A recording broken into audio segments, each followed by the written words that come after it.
갖고. 그렇죠. 사실 아까 말한 국그립이 레드얼렛이잖아요. 일본은 옛날에 중국 때문에 레드얼렛이. 일본 제조업이 개망한 거예요. 지금 그쵸. 잃어버린 30년, 옛날에 15년인데 30년으로 지금 둔갑을 했지 않습니까? 이 여기에 가장 절대적으로 기여를 한 게 중국의 성장이에요. 왜냐면 제조업이 다 망해가지고 중국으로 이전돼가지고. 야, 그럼 참 어떻게 보면 역사는 반복되고 있네요. 근데 이제 지금 더 황당한 게 뭐냐면 예. 지금 아까 얘기했던 한류 막 이렇게 내고 그걸 어떻게든 임의대로 막고 싶었던 중국. 그러니까 사실은 이제 지금 현재는 미중 전쟁이라고 하는데 미중 전쟁 전에 사실 한중 전쟁이 먼저 있었어요. 알아요. 네. 사드 때문이죠. 네, 사드 때문에 한한령 해가지고 사실 지금 미국이 중국에게 하는 걸 갖다가 중국이 한국에다 했어요. 그래서 우리나라 무척 손해를 보고 고생을 많이 했거든요. 이 사실 뿌린 대로 거두는 겁니다. 사실 따지고 보면. 그렇군요. 네, 그거의 연장선이라고. 그래서 지금 중국 내에서 가장 골 때린 게 중국 제품 자체가 안 팔린대요. 무슨 얘기냐면 중국 제품 어차피 저급인지를 아니까 저가로 쓸 그런 진짜 못 먹고 못 살 사람들만 쓰고 그리고 얘기한 것처럼 중국에는 아다시피 정주영급 부자가 5천만 명 있는 건 아시죠? 알아요. 네. 그러니까 실제로 잘 사는 사람 많단 말이에요. 그러니까 얘 사람들이 다 누굴 걸 찾냐면 한국제를 찾는 거예요. 자, 왜 한국제냐? 결론적으로 얘기해서 자, 미국에서 생산하는 거는 쓸만한 거는 다 중국산 쓰고 쓸만한 거 안 만들잖아요. 그렇죠. 진짜 초고가 진짜 전략 상품 뭐 아이폰 같은 거나 만들잖아요. 그렇죠. 그리고 그러면 얘기한 것처럼 나머지는 필고 나머지 중국산만도 못한 것만 만들고. 중요한 건 뭐냐면 고급 제품들은 그러면 그 시장을 누가 가져가냐면 한국이 가져갔어요. 그러니까 고급 제품들을 한국이 많이 갔어요. 물론 패션이나 뭐 이런 건 다 저 유럽이 가져가고 다 특성이 있는데 그거 말고 백색 가전이라든가 그 많은 부분이 한국에서 그걸 가져가면서 한국은 고급 제품 위주의 제조업을 사실 계속 살려내고 있었던 거죠. 아, 그렇군요. 그게 사실 지금 중국하고 무역 적자가 심해진다. 무역 적자가 줄어들다 있던 것도 사실은 완제품보다는 그동안 중국에 팔던 중간재를 막아가지고 중간재를 중국이 대처를 해서 그런 현상이 생긴다고 하더라고요. 근데 이거는 그 안모 교수라고 그 조선족 교수도 얘기하는데 왜 이런 현상이 일어나냐? 지금 시대가 바뀌는데 우리나라가 못 따라가고 있다 이거예요.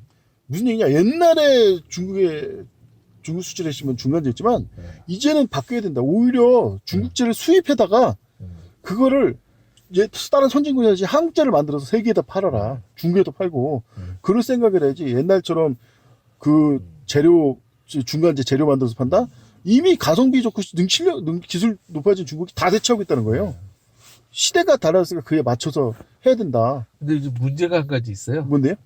그 중국 제품이 고가에 팔리려면 포장재 한글을 써야 된답니다. 그러니까 아니 사실 그거에서 요즘 진짜 얼마나 팔리고 돈 버는지 모르겠는데 그거 해서 그 물건 파는 회사를 내가 알아요.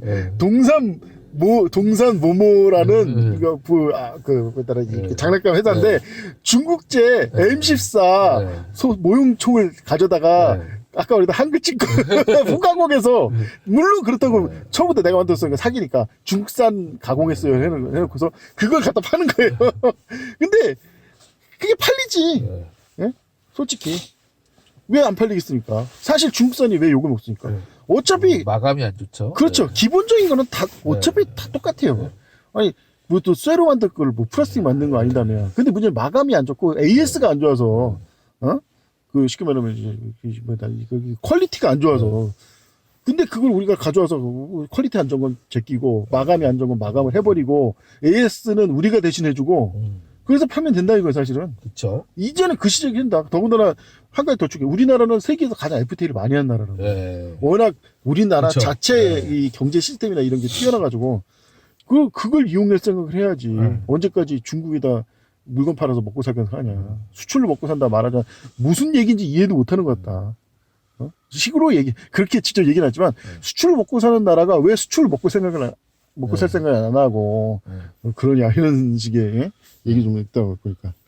그러니까 일단은 우리도 이제 생각을 좀 해야 될 게 뭐냐면 그 중국에서 저가칩을 사다가 그래서 한국에서 코딩을 해서 프로그램을 넣는 거죠. 그렇죠. 예. 그래서 고급품을 만들어 파는 뭐 그런 체제로 가야 될 것 같습니다. 맞아요. 네. 사실 그 지금 우크라이나 전쟁에서도 뭐 이 사람들이 자꾸 이 서구 관련해서 이 서구 관련들이 이 애들이 돈 많다 보니까 요즘 거짓말만 듣는 거예요. 뭐 칩이 없다 보는데 다 헛소리라고. 이 러시아 무기에는 범용칩만 쓴다고 지금. 왜냐면 이게 러시아 무기 제조 사상이라는 거예요. 너무 고급칩을 써버리면은 고장도 많이 나고 최대한 진짜 중요한 거 아니냐면 최대한 저가칩 써가지고 어느 정도 유두리 있게 그 맞춰가지고 하는 게 훨씬 유리하다. 그래서 옛날에 이소연이라고 옛날에 그 러시아 우주선 타고 우주 나갔다 온 우리나라 최초 우주 비행사 있었잖아요. 뭐 사실 우주 관광객이다라는 말도 있었지만 그 여자가 그 경험담을 얘기해 주는 거예요. 러시아 우주선에 몇 K짜리 칩이 들어가냐고. 뭐 2나노, 3나노 들어가는 줄 아냐고. 128K인가? 그거 들어간다고. 그래서 걔네들이 왜 이거 쓰냐니까. 그러니까 고장이 없다고. 미국은 자꾸 최신 칩을 쓰는데 덕분에 고장이 많다고 그만큼. 물론 이제 그게 무조건 그래서 우리도 128 그렇게 쓰라는 게 아니라 그 배울 건 배우자 이거예요. 배울 건 배워야 된다. 쓸데없이 괜히 최신식 너무 따지는 건 좀 안 좋다. 그래서 결국 이제 좀 말이 좀 나갔지만 결국 난 챗GPT의 핵심도 이걸 우리가 어떻게 이용하냐가 중요한 거지. 그리고 현재 이러한 상황은 사필주의라고 생각해요. 네. 어차피 이렇게 되는 거다. 그 성경에도 나오지 않습니까? 칼을 든 자 칼로 망한다고. 인공지능 등자 인공지능으로 망하는 거. 아니 그들 입장에서는 다른 걸 위협이 됐을 때 결국 자기 인공지능이 인공지능의 위협을 받고 있는.